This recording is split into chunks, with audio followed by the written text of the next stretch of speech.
Well, hello everyone. I'm here with Richard Henson and Emily Godowski of Regola Digital Consulting, and we're going to talk about cybersecurity, which is a really pressing issue in today's fast-paced world of technology.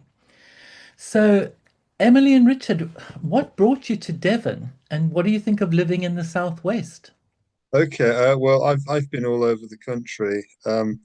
I went to university in London Mm. and then came down to the West Country to train to be a teacher. I was here for a number of years teaching, and then went up to Herefordshire and Worcestershire to actually sort of practice and lecture in IT, and in particular in cybersecurity. Um, During COVID, it was tricky being a university lecturer, and I took an opportunity to start my own business and take away a lump sum. Great. And you, Emily? Yes, I was born in London. I actually grew up in Milan, Italy, and I'm a linguist by education. And I spent most of my life, really, my professional life has been entirely dedicated, really, to being an executive assistant across lots of different sectors. I've been in broadcasting, the wine trade, um, charities, and I did spend 4 years working for a local government for a council for their IT department. And I looked after sort of the rollout of training for council staff in information security, that kind of thing. So making sure that everybody was sort of safe with their devices before they came on board as council workers. Um, yes, and Richard and I met in London in 2022 when he sort of thought, well, I need to get this business started again after COVID. I had those skills. I was between contracts at the time because I'd been doing contract work during COVID. And yeah, and the rest really is history. So Richard was looking at a place here in Torquay, and I took a final look at it with him at that time, and I thought, well, you can't let this place go. And yeah, and a year later, I moved here, and we got married in 2023. Congratulations. And Thank you. what do you feel about living in Torquay in Devon? Well, I already know Torquay because I actually was a secondary school teacher here in the 1980s. So I knew it as it was then. When I returned in 2022, it had changed somewhat, not always for the better, but it had a similar sort of vibe to before. Of course, there's this great big bay in the middle of it, so that that's going to be a vibe forevermore, I think. But and of course, Dartmoor and all the lovely local beaches. So I soon sort of came to think this as a game, to think of it as home. And Emily, you don't miss the city life? I have to say we've just come back from a weekend where we were really in the depths of London and sort of manoeuvring ourselves in the heat through tubes and trains and all sorts of and train barriers and traffic, and you do realize just how much that kind of is aggressive to your senses. So I definitely feel I've moved down definitely a couple of gears since moving to Torquay, and I've always dreamed of living near the sea. I find the sea very therapeutic, and I breathe better and I feel better. But also I think I'd become quite tired of the sort of anonymity of London, where everybody's a stranger, and there's everybody is seen slightly in a sort of threatening way. And the Devon friendliness and charm and chattiness sort of really appealed to my personality, especially having grown up in Italy. I think it's a much more sunny personality that comes through in Torquay, and I really enjoy that. Great. And Richard, for anybody who's never heard of Regola Digital Consulting, tell us what it's all about. Okay, the first thing to note is that you've got to get the name right.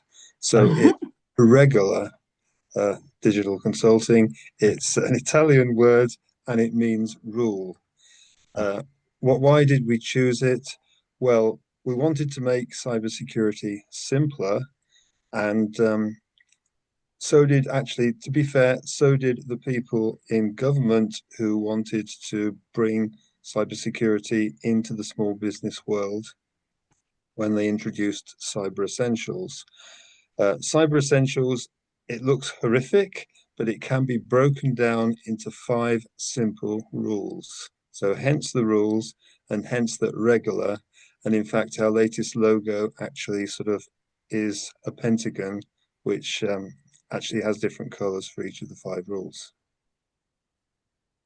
So you've just rebranded, Emily. That's right. Yes. So we're very lucky to work with Frankman, now Duodot. They've just rebranded themselves actually. So they're locals who've been in this marketing and branding business for over 20 years now in the area. So they very quickly helped us to sort of turn the brand around with some sort of very sharp questions about what we feel we represent, what we want to be to our customers, and yes, so the rebrand has focused on that word. We've taken away the digital consulting because it's all very long. Our website will still be www.regulardigitalconsulting.co.uk, but we are coming back down to that one word, which means rule or law. And it's a bit of a riff on the word regular as well, because it is the kind of thing that you need to keep in the forefront of your mind and keep those checks regular and consistent. And yes, there are 5 controls in Cyber Essentials, which is the main certification we sell. And so we decided to sort of draw it as a pentagon. Obviously, Pentagon has associations with security in the US, but of course, there's those 5 little slices that come together and create that shape. And the stress over the E, as I am a linguist and a linguistics person at heart. The stress over the E is to try and avoid that common mistake of Regola. It's Regola. Well, when I saw RE, I thought it was Richard and Emily, and then Well, yes, that's in our original branding. We did sort of riff on our initials. So we're kind of taking that away now and really focusing on the word and the concept of a rule or a good habit to keep. But you are a married couple, and that's quite a challenge being in business together, is it not? Well, it's we have our personal life and we enjoy holidays.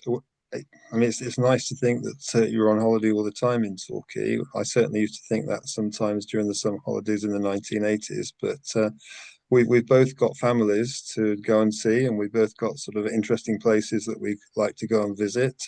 So we make sure that we've got our clear roles within the country, within the company, and we well, every weekend, for example, there's no work on the business, and probably we Friday afternoon as well. So once we get to Friday lunchtime, generally, then the weekend starts here. Um, it's important to work hard when it's necessary to do so, and it sort of drives you. But it's also important to relax and play hard and enjoy the good things that life has to offer together. Fantastic. Yeah, I'd say. Oh, Yes. sorry, Al. Yeah, I was going to add to that. Richard and I really are in the best way chalk and cheese. In that, Richard has his specific talents and his own sort of his personality. I probably bring the sort of creative energy and the visual and that kind of flow. Richard really is a fantastic specialist in his arena, very much a thought leader in cybersecurity with the amount of experience that he has.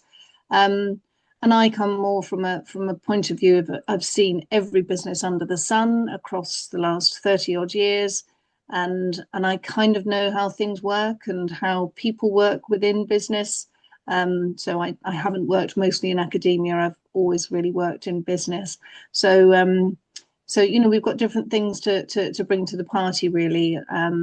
And our personalities complement each other really nicely. I think if I was also a cybersecurity expert, it wouldn't work. It's the fact that Richard is very good at what he does, and I'm good at what I do, and we complement each other in that way. Excellent. So I see you do a lot of work with small businesses. Um, can you explain the process of what exactly you do when you come into a small business to help them with their security? Well, I think it's actually changed over the last 2 years since we've been working together here in Devon. Generally, around the country, talking to small businesses, they've already heard of Cyber Essentials. So it's just a case of sort of explaining it in more detail, how we can help, how it can be cost effective, etc. But we're finding that we have to sort of go really further back to what security is about, and the fact that all businesses link together in the modern world.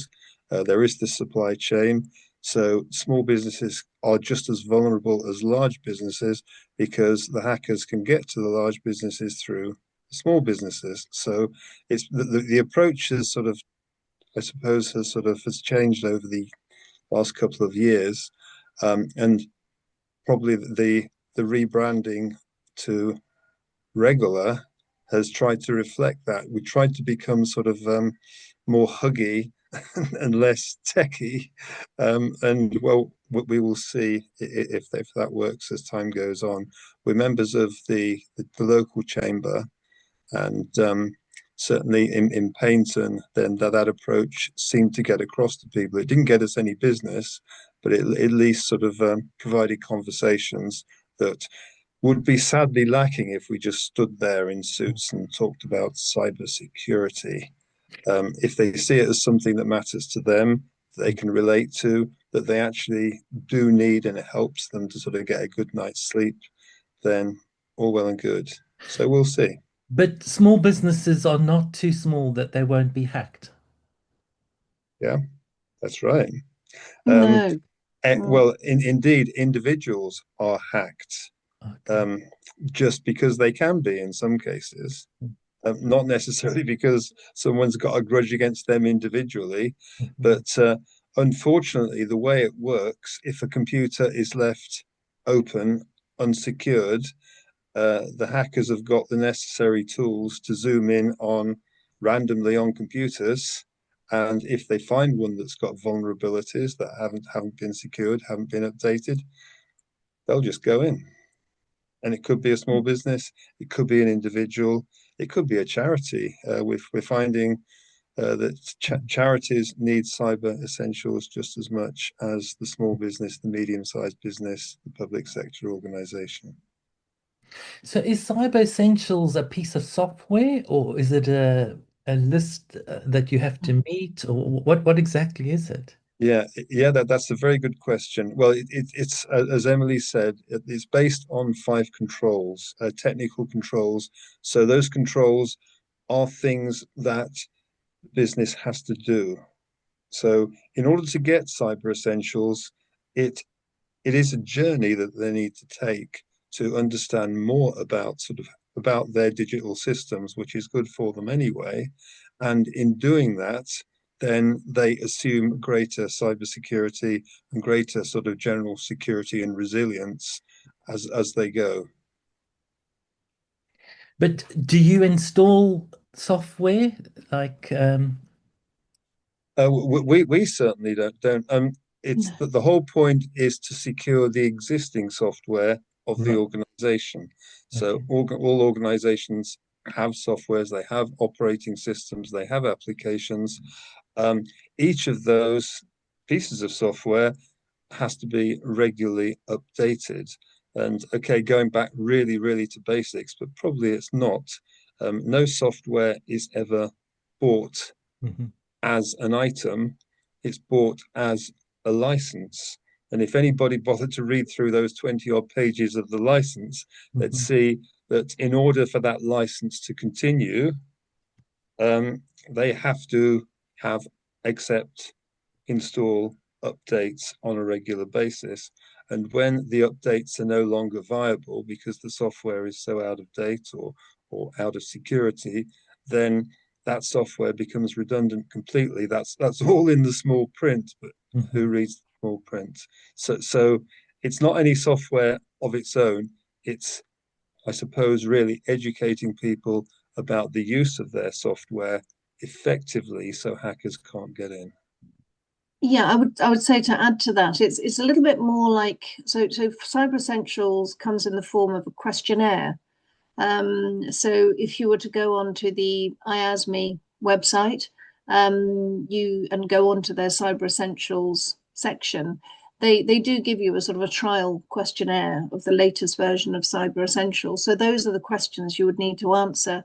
And they require you to basically do an inventory. How many machines have you got? What's your policy about passwords? What kind of protection do you have against malware? Do you use McAfee? Do you use Bitdefender? So it's all about the things that you have installed and the way that your router is installed for your business. That things that you have to basically check that are tick boxes which will say you are secure or you're not.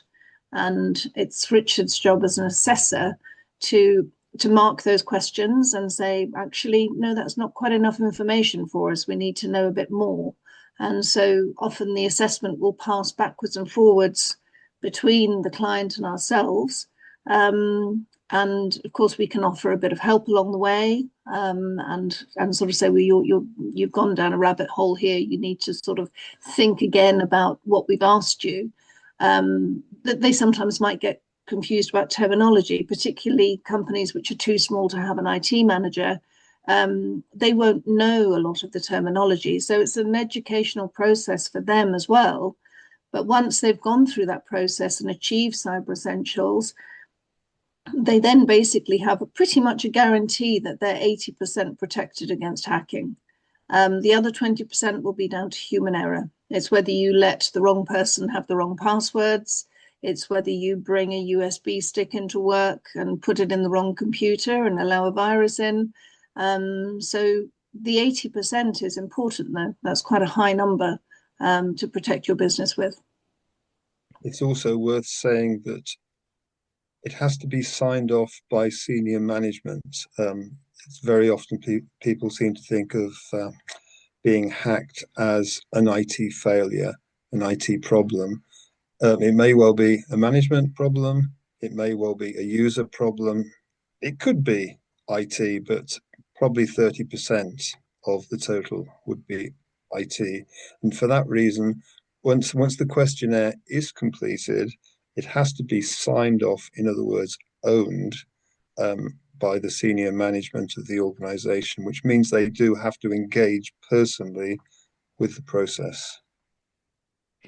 So, am I understanding it correctly to say that you're an assessor that coaches businesses to compliance with this government backed scheme for essentials?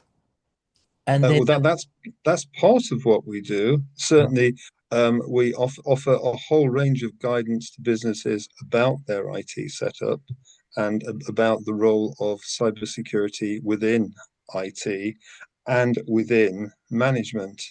Going back to what I was saying before, so yeah, well, we certainly offer a wide range of advice, and we also, through our good colleague Sean, we offer a range of blog related advice.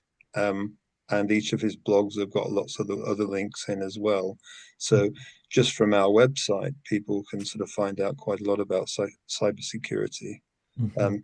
I've been involved in cybersecurity since 2007, and within about 3 months, I was aware that there was a problem with small businesses. Other people were aware of it at all, but nobody seemed to be talking about it then. Now everybody's talking about it, I hope, and hope will help everybody to talk about it, and not just to talk about it, but to do something about it as well. And you're going to be on a business expo shortly. What is that? Yeah, so we're going to be at the West Country Business Show, which will be our second show of this year because we were at BET earlier in the year. Cyber Essentials is now something which is being recommended, highly recommended for further education colleges. So they will be under more pressure to have this in order to safeguard their students, to safeguard information, and to safeguard their systems. So BET was one thing. That's a trip to London. It's quite expensive. And we have attended Riviera Connect here as well. That was last year. This year, I think with the rebrand, we're a little bit more prepared. We've got really interesting offers and a game to play on our stand as well. It's stand 150.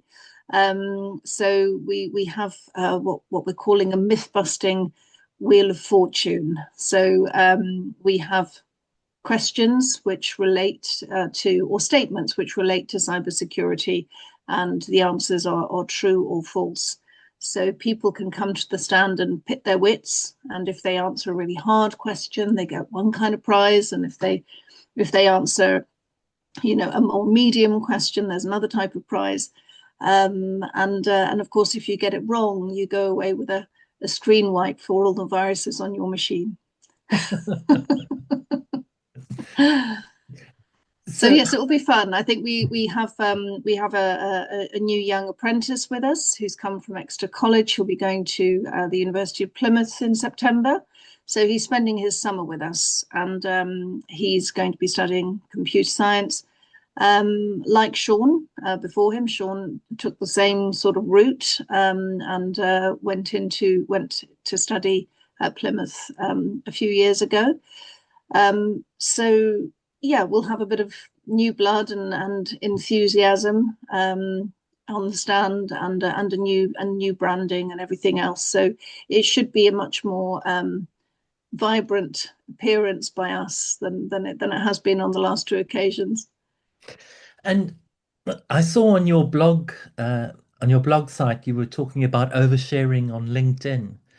Are you both on LinkedIn, and how can we be more Yeah, careful? it's really on social media generally. I think Okay. because okay, Sean wrote it, but we both very much endorsed what he was doing in that case because I mean maybe you've seen things on LinkedIn that would probably be the sort of thing you might expect on Facebook or on Twitter, and they're not really professional. They're someone sort of just giving their opinion, which is fine, but it is LinkedIn the appropriate platform for that? Okay, you might think that's splitting hairs, but the danger is that if people start to do that, they can start revealing things about themselves personally, which might not necessarily be good for their business. Like people might be able to guess their passwords if they know more about them.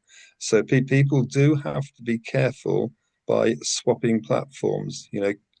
Keep the personal stuff for the Facebook or whichever, Instagram and so on, and keep the serious professional stuff for LinkedIn. And even then, to think carefully before you click that submit button.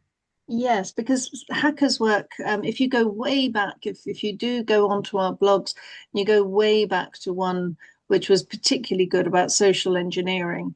That's what most hacking is based on. It's queuing into people's psychological foibles and the kind of things that you're likely to fall for. So they kind of profile you by your age, by what you like, what you don't like, your political views.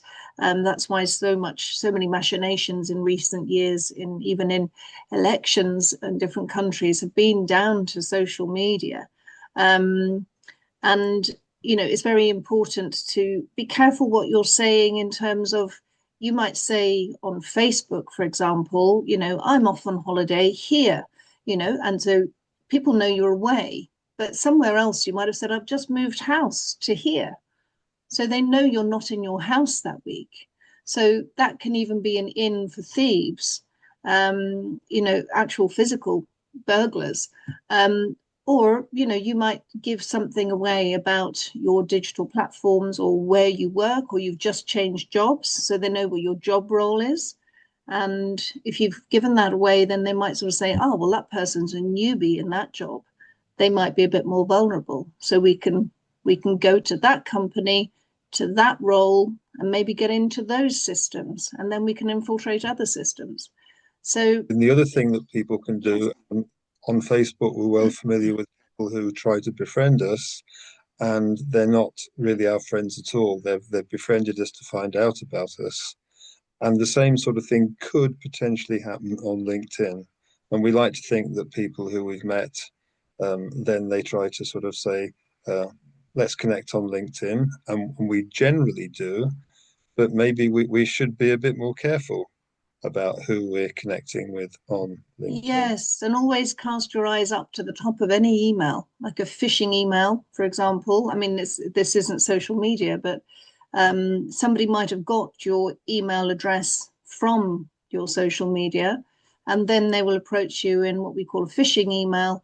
Always look at the top, and if it's coming from someone, but in fact the name is different, or is actually a website of some dark web uh, interloper, then you just don't answer, don't engage, put it in the spam bucket. Just, and if you don't know someone and they try to friend you on Facebook, don't think that you're just being nice by friending them. If you don't know who they are, chances are they're just after something. And if you've never heard their name before, or none of your friends are their friends, there's probably no reason for them to contact you. So always check who's contacting you. Yeah, because cybersecurity is also so important to families, and what you've just shared is quite helpful to parents as well. Do you have any other tips for parents? I can Well, say straight to one of Sean's our blogs. colleague Sean is Yes, parent. And so yes, being an IT graduate as well, he's probably more aware than most of Mhm, the dangers of the various social media for his children. mhm. And he does actually produce from time to time a social media entry that particularly aimed at parents. And we've been going on, I think it's probably the third iteration now of his sort of do's and don'ts over yes. the. One came out in June. Mhm. Mhm. And I mean, you've talked about attack hardware. What does that mean? And what risks would you want every business owner to avoid? Right, that's a very good question. All devices that are electronic nowadays that do connect to the internet, which is most of them, they've got software inside them. And remember what I said about software before? It sort of goes through various iterations and versions and so on. So that software needs to be updated. And if that software isn't updated, the vulnerabilities will soon become apparent to the hacker. And so the hacker can actually get into the hardware just as easy as they can get into a Windows computer in that respect, if they're allowed in. Now you think how many different devices there are. There's anything from the Fitbits to the digital televisions to the baby alarms, uh, printers, scanners, a whole range of devices that could potentially be taken over by a hacker. That's the danger, and it's the same solution. I mean, it's a type of software called firmware. So unless the firmware is updated, then the device is vulnerable. It's as simple as that. I mean, that's nothing new. It's becoming more crucial now because of this so-called Internet of Things, because more and more devices are being linked to the internet. We're going a bit beyond cybersecurity, although actually several of the questions in Cyber Essentials do relate to the hardware devices as well as the software. Mhm. And what about Apple computers? Are they any better? Apple computers contain software, Mm, and Apple software has the same development life cycle as Microsoft software. mhm, It was very convenient for Apple to sit back and watch Microsoft operating systems being hacked left, right, and center, because at that time most people had Microsoft. But as Apple became more popular, then the hackers devised methods to hack into the Apple software. And well, let's take, for example, Apple mobiles. People would say, it's an Apple mobile. It's Apple, therefore it can't be hacked. In fact, an Apple mobile can be hacked just as easily as a mobile containing any other operating system. In fact, um, let's quote NCSC, or the National Cybersecurity Center that evolved from GCHQ, and their advice. Well, it's actually more an advice that you have to sort of do this for cyber essentials, is for smartphones there has to have an application blacklist. Um, Malware on its own is not sufficient. So we've got Bitdefender on our machines, and they're jolly good. But we know that getting a dodgy application onto your smartphone is very bad news, and that can happen just as easily onto an Apple smartphone as it can do on any of the others. So, Yes, so, that so is Apple's, interesting. yeah, it was probably true 10, 15 years ago that you probably sort of worry less about Apple than you did about Microsoft or about Linux or anything like that. That's no longer true. The point about apps is interesting because, I've since meeting Richard, I've become a lot more wary of apps. I think that's one thing I believe that comes out in Sean's blogs is to be a little bit wary and check the source of your apps, where they're made, how they're made, what they do, to make sure that they're properly rated and approved by Google, approved by your operating system.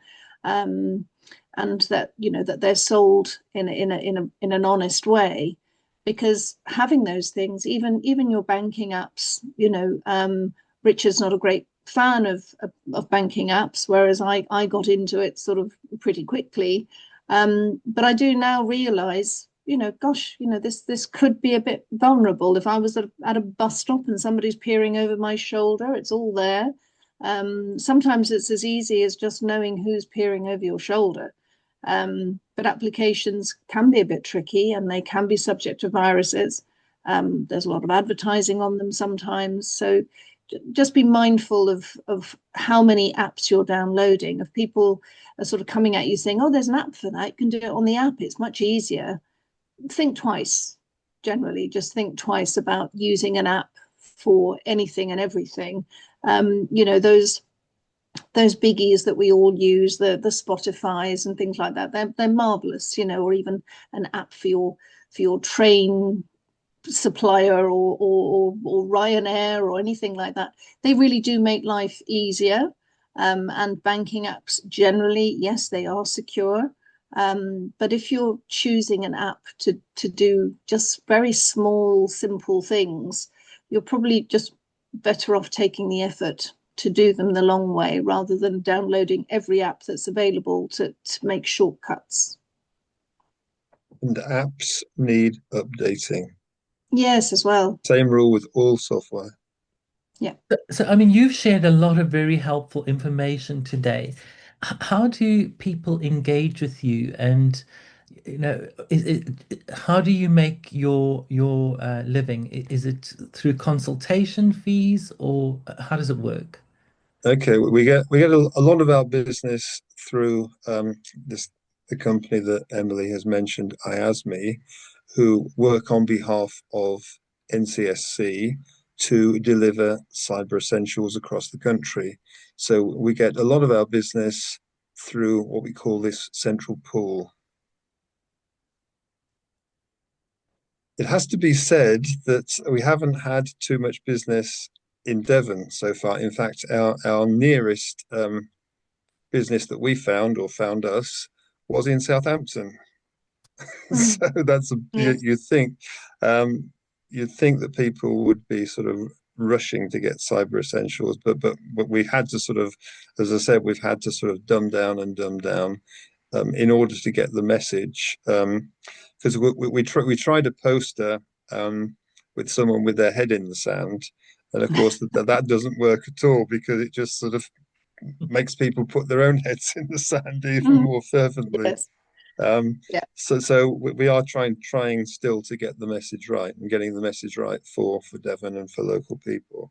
But I know that sort of Emily's keen to get sort of hospitality more sort of more focused on increased cybersecurity because of all their individual customers. We tend to be a B2B company and hospitality tends to be B2C, but there's a lot of overlap. So there are 4 million businesses, I think, in the UK, and probably at the moment, cyber essentials would just be a single figure percentage. Um, so there's an awful lot of businesses out there that are relatively unprotected. I'm not saying that cyber essentials is the only way to go. What we say, and I'm going to say it time and time again in future, it's the most cost-effective way for a small business to get protected. And the other thing is it's got free insurance. So Again, Yes, what? that is an important thing. The cyber insurance, specifically cyber insurance.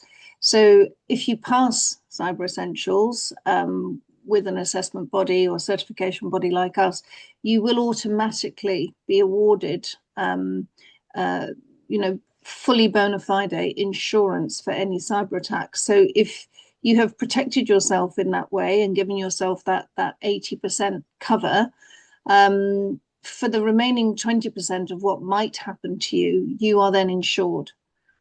So the information commissioning officer is less likely to go for you or fine you because you're insured and because you had cyber essentials and you had at least tried to cover your back.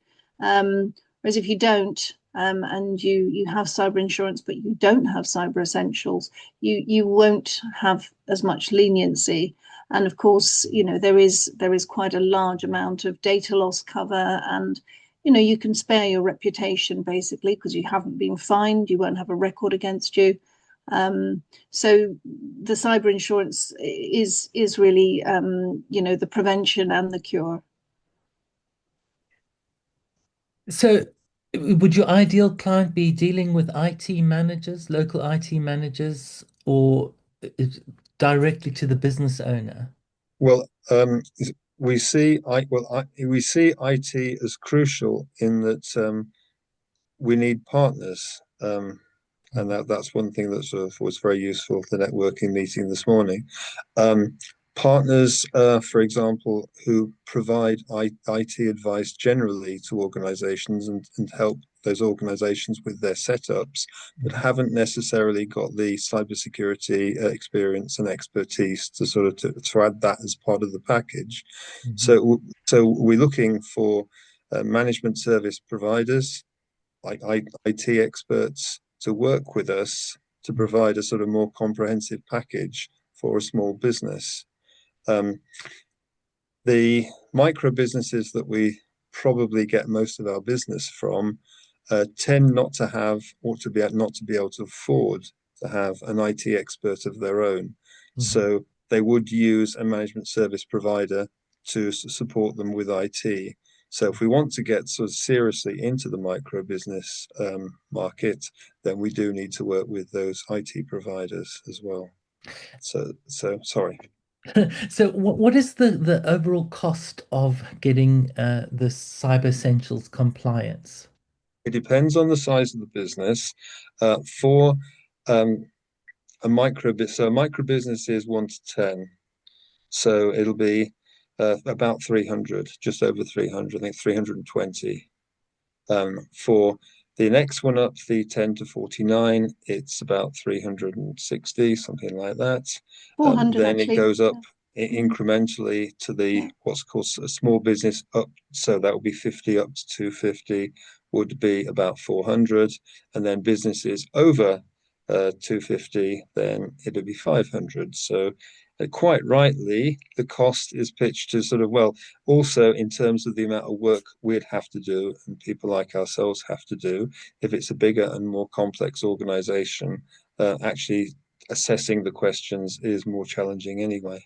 Mhm. But it's the cost. I mean, just compared to the cost of one of these shiny bits of hardware is not excessive for a small business. Mhm. I remember years ago talking to a group in, well, this is when I was living in Worcestershire, a little town in Worcestershire, and they were basically saying, "Oh, that's too much. We can't afford this." So basically saying, "Well, how much would you prepared to pay?" And somebody said, "Oh, about £100," and the others groaned. So it was certainly less than £1,000, but more than £100, and sort of so whoever pitched the price for IASME for Cyber Essentials, I think they probably got that about right as far as what the small business was prepared to pay. And they have kept their prices down. IASME do set the rate basically because we do have to use their portal in order to assess. So basically, if a client were to come to us directly, we would have to apply to IASME to get them onto the portal, and we would then owe IASME a fee for the use of the portal, and we take the remainder.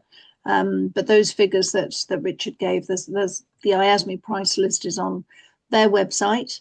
Where we tend not to sort of give an absolute price is if people come to us directly, we don't know how much hand holding they might need. We don't know whether they have a background in IT and whether they understand what we mean by, Bitdefender or a firewall. They may be completely ignorant of those terms, so they might need a bit more support, in which case there would be a consultancy fee on top of that for, and it would be, hourly time with Richard on top of that. But, the base prices are there, and we do stick to those. We don't charge a lot on top of those unless they require additional support. Well, I mean, that's really a really helpful offer because it's affordable and you have the peace of mind of knowing that you're not going to be a victim of a cyber attack, um, pretty much. Plus, there's insurance, I guess, if you do. So it seems to me to be a no-brainer to do this. It is. That's why we're very surprised, really.